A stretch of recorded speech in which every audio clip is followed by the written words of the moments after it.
Hello বন্ধুরা, কেমন আছেন সবাই? আশা রাখছি আপনারা প্রত্যেকেই যে যেখানেই আছেন ভীষণই ভালো আছেন। আজ দারুণ সুস্বাদু একটা রেসিপি আপনাদের সাথে শেয়ার করব বলে চলে এলাম। আজ শেয়ার করব নবাবী মেজবানি রেসিপি। যারা মাছ মাংস কিংবা চিকেন মাটনের স্বাদ ভীষণই পছন্দ করেন, আশা করছি তাদের প্রত্যেকেরই ভীষণ ভালো লাগবে, কারণ এটা কিন্তু একটা আমিষ পদ আর অনেকেরই ভীষণ পছন্দ হবে বলেই আমি আশা রাখছি। তো চলে যাই মূল রেসিপিতে। নবাবী মেজবানি এই রেসিপিটি তৈরির জন্য প্রথমেই কিন্তু আমি নিয়ে নিয়েছি মুরগির মাংসের স্টমাক 400 গ্রাম পরিমাণ। প্রথমেই স্টমাকের বাইরের বিভিন্ন রকমের যে আস্তরণ থাকে সেগুলোকে কিন্তু ভালোভাবে ফেলে দিয়েছি, আর তারপর ছোট ছোট টুকরো আকারে কেটে নিয়েছি। বড় হিসাবেও রান্না করা যায়, তবে এটা সেদ্ধ হতে বেশ কিছুটা সময় লাগে, সেই কারণে আমি কিন্তু পিসগুলোকে অনেকটা ছোট ছোট আকারে কেটে নিয়েছি। প্রথমেই এর মধ্যে নিয়ে নিলাম পরিমাণ মতো লবণ। এছাড়া টক দই নিয়ে নিয়েছি 100 গ্রাম পরিমাণ। এই সম্পূর্ণ টক দইটাই কিন্তু আমি এই যে স্টমাকগুলো সেটা ম্যারিনেশনের জন্য ব্যবহার করব। সম্পূর্ণ টক দইটাই নিয়ে নিলাম। আর এই টক দইটা কিন্তু আমি জল ঝরিয়ে রাখিনি, সম্পূর্ণ টক দইটাই ব্যবহার করলাম। এখানে নিয়ে নিয়েছি জিরে গুঁড়ো, সেটা নিয়েছি 4 চামচ পরিমাণ। 3 চামচ পরিমাণ নিয়েছি ধনে গুঁড়ো, কিছুটা লাল লঙ্কার গুঁড়ো এবং গোলমরিচের গুঁড়ো। এই 4টি উপাদানই আমি কিন্তু এই স্টমাকগুলো ম্যারিনেশনের জন্য এই মুহূর্তে ব্যবহার করব। সমস্ত মশলাগুলোই নিয়ে নিলাম, আর খুব ভালোভাবে চামচের সাহায্যে কিন্তু স্টমাকগুলোর সাথে মিলিয়ে মিশিয়ে নেব। এভাবে ম্যারিনেশন করে যত বেশি সময় রাখা হবে, রান্নাটা হয়ে যাওয়ার পর খেতে কিন্তু ততই বেশি সুন্দর হবে। নিয়ে নিলাম 3 চামচ পরিমাণ সর্ষের তেল। এবার কিন্তু খুব ভালোভাবে সমস্ত উপকরণের সঙ্গে মিশিয়ে মেখে রেখে দেব ঘন্টা খানেক সময়ের জন্য। সমস্ত মশলার সাথে এই স্টমাকগুলোকে কিন্তু খুব ভালোভাবে মিলিয়ে মিশিয়ে নিয়েছি। এই অবস্থাতে আমি 1 ঘন্টা সময়ের জন্য একটা ঢাকা চাপা দিয়ে রেখে দেব। আর এই রান্নাটার ক্ষেত্রে আরও অনেক কিছুই লাগবে, সেগুলো কিন্তু ততক্ষণের মধ্যে রেডি করে নিয়েছি। এখানে নিয়ে নিয়েছি প্রায় 300 গ্রাম পেঁয়াজ, যেটাকে আমি চপারের সাহায্যে বেশ মিহি কুচি করে ব্যবহার করব।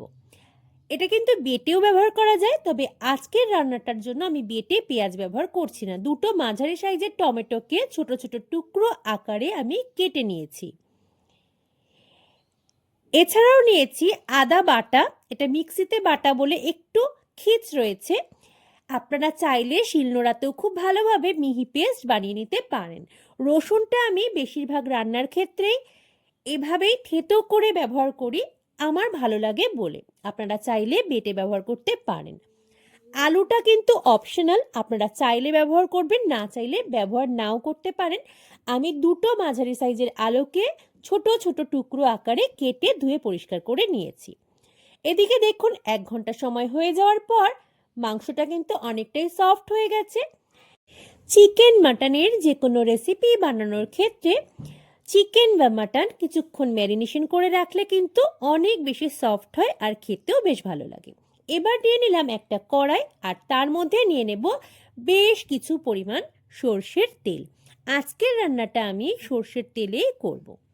প্রথমে তেলটাকে ভালোভাবে গরম করে নিয়েছি, আর এবার আগে থেকে টুকরো করে রাখা যে আলুগুলো রয়েছে সেগুলো আমি কিন্তু খুব ভালোভাবে একটু লাল লাল করে ভেজে তুলে নেব। এখন এর মধ্যে যোগ করে দেব সামান্য পরিমাণ লবণ, আর যোগ করে দেব অল্প পরিমাণ হলুদও, কারণ লবণ এবং হলুদ দেওয়ার পর কালারটা কিন্তু আলুর বেশ ভালো দেখায়। সেই কারণে লবণ হলুদ যোগ করে দিয়ে আলুগুলোকে বেশ কড়া করে আমি ভেজে তুলে নেব। আলুগুলো কিন্তু ভাজা হয়ে গেছে, আর দেখুন সুন্দর কালার চেঞ্জও হয়ে গেছে। আমি তুলে নিয়েছি সমস্ত আলুগুলোকে। আর এবার যেটুকু তেল রয়েছে সেটুকু তেলেই কিন্তু আমি রান্নাটা করব। ফোড়ন হিসেবে দিয়ে দিচ্ছি গোটা জিরে, শুকনো লঙ্কা এবং একটা তেজপাতা। ফোড়নটা একটু ভাজা ভাজা করে নেব, আর তারপর এর মধ্যে আগে থেকে থেতো করে রাখা রসুনগুলো আমি কিন্তু অ্যাড করে দিলাম। রসুনটাকে বেশ কিছুক্ষণ সময় ধরে খুব ভালোভাবে আমি ভেজে নেব, যতক্ষণ না রসুনটা থেকে কাঁচা গন্ধ চলে যায় এবং হালকা ব্রাউন কালার ধরতে শুরু করে দেয়। রসুনটা ভাজা হয়ে যাওয়ার পর এবার দিয়ে দিলাম আদা এবং রসুন এই দুটো উপকরণকে বেশ কিছু সময়ের জন্য খুব ভালোভাবে নেড়ে চেড়ে ভেজে নিচ্ছি। বেশ কিছুক্ষণ সময় ধরে কিন্তু আদা এবং রসুনটা ভেজে নিয়েছি, আর দেখুন কত সুন্দর গোল্ডেন ব্রাউন কালার আসতে শুরু করে দিয়েছে। এবার এর মধ্যে সম্পূর্ণ পেঁয়াজ কুচিগুলো দিয়ে দেব, যেটা আমি আগে থেকে চপ করে রেখেছিলাম। পেঁয়াজগুলো দিয়ে দেওয়ার পর আরও একবার খুন্তির সাহায্যে মিশিয়ে নিচ্ছি সমস্ত উপকরণগুলোকে একসাথে, আর এভাবে কিন্তু বেশ কিছুক্ষণ সময় ধরে কষিয়ে নেব, যতক্ষণ না পেঁয়াজটাও একটু ভাজা ভাজা হচ্ছে। স্টমাকগুলোকে ম্যারিনেশনের সময় আমি কিন্তু পরিমাণ মতো লবণ অ্যাড করে দিয়েছি, সেই কারণে এই পর্যায়ে আমি কোনো রকম লবণই অ্যাড করব না। রান্নাটা হয়ে যাওয়ার শেষে তখন কিন্তু একটু দেখে নেব, যদি প্রয়োজন হয় তখনই আমি লবণ দেব, তার আগে নয়। এখন যেহেতু আগে থেকে কোনো রকম হলুদ অ্যাড করিনি, তাই হলুদটা দিয়ে দিলাম পরিমাণ মতো। হলুদটা দেওয়ার পরেও কিন্তু নাড়াচাড়া করে পেঁয়াজের সাথে মিশিয়ে নেব, আর আরও বেশ কিছুক্ষণ ধরে কষাতে থাকবো। বেশ কিছুক্ষণ সময় ধরে সমস্ত উপকরণগুলোকে খুব ভালোভাবে মিলিয়ে মিশিয়ে কষানো চলছে, আর দেখুন মশলাগুলো থেকে কিন্তু তেল ছাড়াও শুরু করে দিয়েছে। পেঁয়াজ কিন্তু এই অবস্থায় বেশ অনেকটাই ভাজা ভাজা হয়ে গেছে। এবার আমি আগে থেকে কুচিয়ে রাখা টমেটোগুলোকেও দিয়ে দিচ্ছি এই রান্নাটার জন্য। টমেটো দেওয়ার পর আরও বেশ কিছুক্ষণ সময়ের জন্য কষিয়ে নেব, যতক্ষণ না টমেটোটা খুব ভালোভাবে সেদ্ধ হয়ে যাচ্ছে। বেশ কিছু সময় ধরে আমি কষিয়ে নিয়েছি, আর দেখুন টমেটোটাও কিন্তু বেশ নরম হয়ে এসেছে, যদিও আরও বেশ কিছুক্ষণ কষাতে হবে। এবার আমি আগে থেকে ম্যারিনেশন করা যে স্টমাকগুলো রয়েছে, সম্পূর্ণ স্টমাকগুলোই দিয়ে দেব এই রান্নাটার জন্য।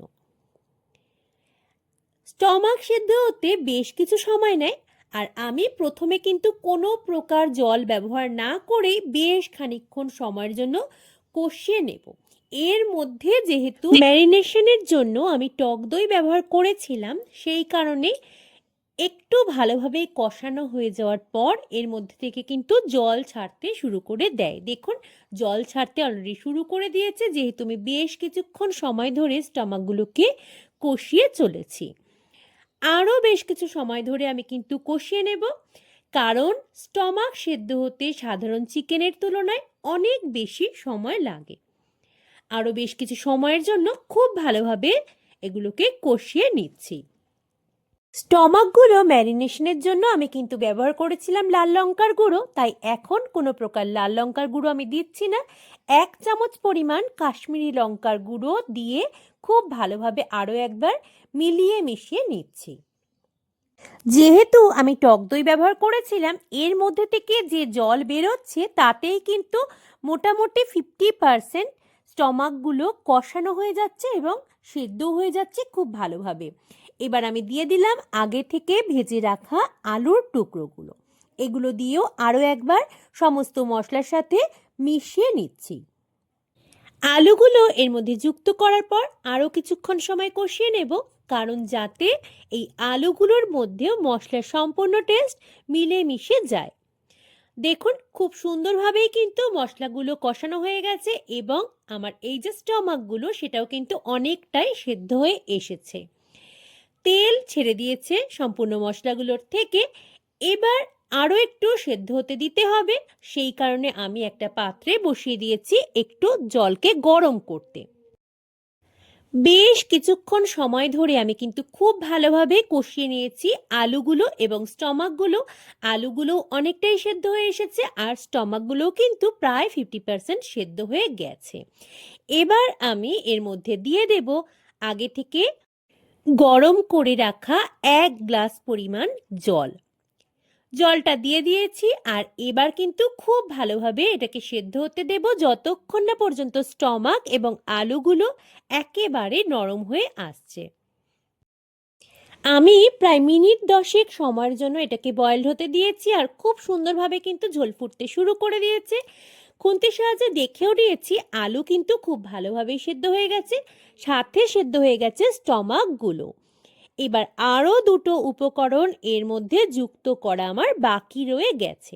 এবার এর মধ্যে দিয়ে দিলাম সামান্য পরিমাণ শাহি গরম মশলার গুঁড়ো এবং অল্প একটু ঘি। এই দুটো উপাদান ভালোভাবে মিশিয়ে নিলেই আমার কিন্তু রান্নাটা একেবারে কমপ্লিট হয়ে যাবে। এবার আমি গ্যাসের ফ্লেমটা দেব অফ করে। কেমন লাগলো আজকের রেসিপিটি অবশ্যই জানাবেন কমেন্ট করে। যদি ভালো লাগে আমার ভিডিওগুলো তাহলে কিন্তু লাইক করতে ভুলবেন না। আর যারা প্রথমবার দেখছেন মৌসুমীজ ওয়ার্ল্ডকে আমি সকলকে অনুরোধ করব সাবস্ক্রাইব করে পাশে থাকবার জন্য। যারা পুরাতন বন্ধু রয়েছেন এবং নতুনভাবে যুক্ত হচ্ছেন সকলকেই জানাই আন্তরিক ধন্যবাদ। আপনাদের আগামী প্রতিটা পদক্ষেপেও পাশে চাই, কারণ আপনাদের লাইক, কমেন্ট এবং সাবস্ক্রিপশানে আমাকে পরবর্তী ভিডিওগুলো তৈরিতে অনেক বেশি উৎসাহিত করবে। আজকের মতো এই পর্যন্তই। দেখা হবে খুব তাড়াতাড়ি নতুন কোনো ভিডিও নিয়ে।